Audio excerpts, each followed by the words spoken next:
आशीष जी पूना से। महाराज जी। जी महाराज जी आपके चरणों में दंडवत प्रणाम। महाराज जी, आपने एकांतिक वार्तालाप में बताया था कि जब मनुष्य किसी भी ऊंचाई पर चढ़ता है तो वो बहुत कष्ट से गुजरता है। मैं रोज राधा नाम जप करता हूँ, मेरा सब कुछ राधा जी की कृपा से अच्छा चल रहा है। वो मुझे अपनी जिंदगी में थोड़ी बहुत तरक्की कर भी रहा हूँ। क्या मैं ये मानूं कि मेरा जो पुराना पुण्य है वो अब नष्ट हो रहा है?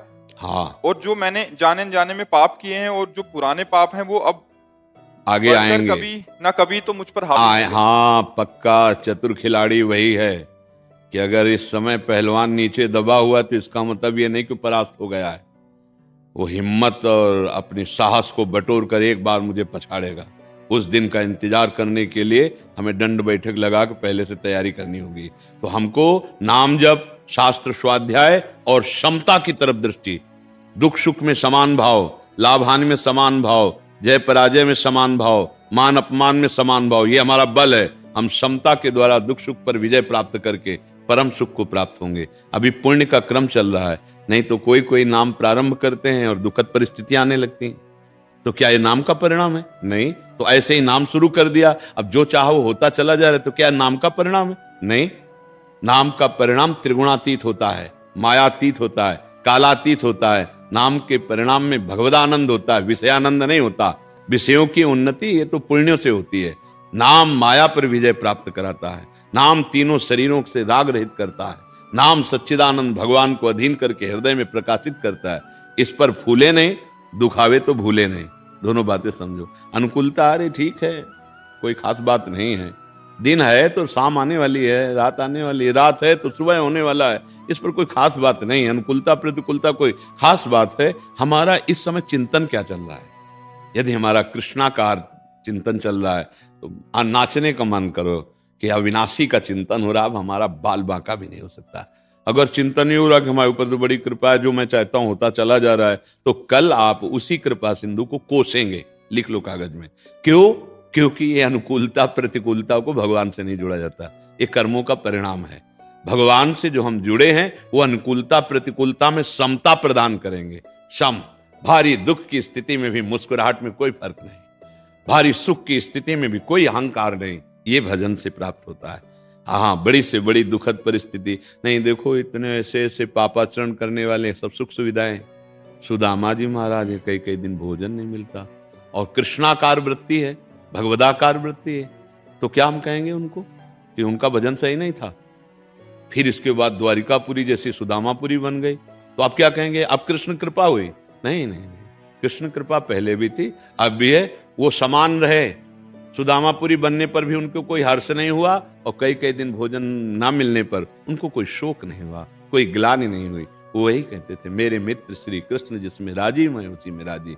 हमारे यहाँ आचार्यवाणी में सबसे पहला है पद है, उसकी पहली पंक्ति है, जोई जोई प्यारो करे सोई मोहि भावे। बस इतनी। फिर वो तो सिद्धों की बात है, भावे मोहि जोई सोई सोई करें प्यारे। अभी तो हमें केवल इस बात पे उतरना है, जोई जोई प्यारो करे। विपरीत परिस्थिति आ रही, प्यारे मुझे कस रहे हैं कसौटी में। जैसे मटकी को अगर हम रस डाल दें कच्ची मटकी में तो फैल जाएगी। तो चतुर कुम्हार पहले उसे सूर्य के ताप में पकाता है, फिर अग्नि के ताप में पकाता है, फिर वो बाजार में रख देता है, कोई रस भर लो, अब ये फूटेगी नहीं जी। अगर कच्ची मटकी में रख दे तो फूट जाएगा। तो हमें भगवदानंद प्रेम रस प्राप्त करना है तो हमारे हृदय को कसा जाएगा, उसे तपाया जाएगा। वो काम क्रोध लोभ मोह मद का विकार कोई असर न डाल पावे, तब मटकी तैयार हो गई। अब उसमें प्रेम रस डाला जाएगा। तो इसलिए भजन का फल है समता। दुख सुख में, शत्रु मित्र में, मान अपमान में, लाभ हानि में सम हो जाना। आपकी स्थिति अंदर से किसी भी प्रकार के विकार को प्राप्त नहीं हो रहे, सच्चे भजन का लाभ आपको मिल रहा है। हम भजन का फल नाशवान वस्तुओं की अनुकूलता को न देखें, ये तो प्रारब्धानुसार आती जाती रहती। नहीं, बड़े बड़े महाभागवतों में ऐसी परिस्थिति देखी गई कि खान पान तो, और भजन इतना है कि भगवान सेवक बने हैं, भगवान दासत्व को प्राप्त हो रहे हैं उनके। और स्थिति ये है कि भोजन की भी व्यवस्था नहीं। जैसे चीदर चिदरानी जी, एक से एक महापुरुष, नाका बांका जी, एक से एक महान भागवत हुए हैं। तो बच्चा, ये अनुकूलता पुण्यों से आ रही है, और अब आगे जो आने वाला है उससे लड़ने के लिए नाम का जप और बढ़ाओ, पर हिम्मत रखना कभी नहीं, तो फिर लोग कहने लगते हैं ना भगवान की कृपा नहीं रही, और वो भगवान से फिर विपरीत भाव सोचने लगते हैं कि इतना जब किया और ऐसी परिस्थिति आ गई। पहली बात, यहां सब मरेगा। इसका नाम जानते हो क्या लोग का? मृत्यु। यहां सब मरने वाला है, एक समय है उसका, चाहे कोई वस्तु हो, चाहे व्यक्ति हो, चाहे स्थान हो, कुछ भी हो, ये मृत्यु लोक में है, अर्थात मृत्यु, उसकी मृत्यु होगी, वो नष्ट होगा, वो परिवर्तनशील है, उस पर ज्यादा टिकान है जाए, चाहे अपना शरीर, चाहे दूसरे का शरीर, चाहे मकान, चाहे कुछ भी हो, इसका नाम मृत्यु लोक है। दूसरी बात, अपना यहां कुछ भी नहीं। क्या है अपना? कुछ भी नहीं। ये सब माया रचित नाटक है। एक है अपना जिससे हम परिचय नहीं बना पा रहे, श्री कृष्ण। वही हमारी आत्मा स्वरूप में है, वही सबकी आत्मा के रूप में चैतन्य घन स्फुरित हो रहे हैं। अगर उनका नाम और उनका परिचय प्राप्त हो गया, अब जीत गए। नहीं तो यहां सब परिचय बनाओ, स्टेशन में जैसे बैठ के ना हाथ मिलाए चाय पी रहे हैं, और अपनी गाड़ी आई, फिर उसकी तरफ कोई नहीं देखता, चल देता है। उसकी क्या हालत होगी, ना ये देखता है ना वो देखता है कि अब इसकी हालत क्या होगी। दोनों एक दूसरे से अपरिचित है और यहां से चल दिए।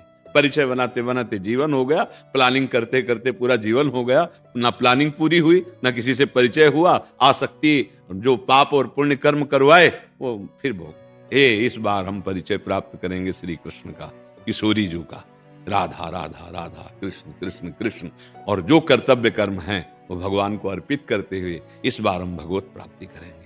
हर बार सब देख लिया, इस बार प्रभु को देखेंगे। ऐसा हृदय में दृढ़ निश्चय करो और नाम जप करो तो आनंद आ जाएगा। ठीक है? हाँ, अनुकूलता को प्रभु की कृपा मत माने। नहीं, प्रतिकूलता में फिर प्रभु की कृपा कैसे मान पाओगे? फिर लगेगा भगवान नाराज हो गए हैं। और सच्ची मानो तो अनुकूलता में दया देखो और प्रतिकूलता में कृपा देखो। क्योंकि प्रतिकूलता हमने तो चाहा नहीं, वो दिए हैं तो कृपा करके दिए हैं, और अनुकूलता हमने चाहा है तो वो दया करके दिए हैं। अनुकूलता में दुलार देखो, प्रतिकूलता में कृपा देखो। दुलार से बढ़िया मीठी कृपा होती है।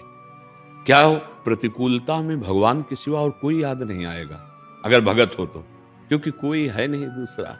अनुकूलता में फंसने का, रुपया में फंस जाओगे, शरीरों में फंस जाओगे, मान में फंस जाओगे। प्रतिकूलता, इसमें तो फंसने का कोई डर ही नहीं है। इसमें तो सीधा रास्ता केवल एक होता है, हरि शरणम, प्रभु अब आपके सिवा कोई नहीं। जहां जहां विपत्ति और प्रतिकूलता आई, उन महाभागवतों के हृदय में प्रभु का प्यार और बढ़ा है, प्रभु के प्रति समर्पण और बढ़ा है।